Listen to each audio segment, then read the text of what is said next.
One of the biggest challenges when doing a Class II composite restoration is establishing proper anatomic form and a nice, tight proximal contact.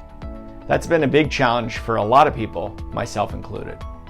I first learned about DualForce from a friend while attending a meeting in San Francisco. He mentioned he had just tried a new matrix system and a sectional matrix band and suggested I look at it. I gave it a try and I was sold. DualForce stands out from other matrix systems in a couple of unique ways. First of all, the ring itself has got about a 20-degree angle to it, which gives the clinician the option of getting that ring right up against a rubber dam clamp, should they elect to do so. The second thing it does is produce a lot of interproximal force, separating the teeth, ensuring a nice tight proximal contact. And those are key components in a good ring system. One of the other unique features of the DualForce Matrix System is the active wedge itself. It's got a collapsible tip that bends as you place it through the proximal contact.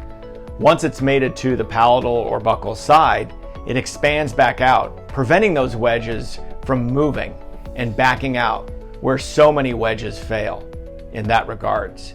So it really prevents that back out of the wedge system and establishes that nice cervical seal that will be there through the whole entire procedure. Since I started using DualForce, I've been able to achieve a predictable, tight proximal contact with great anatomical form in all of my Class IIs.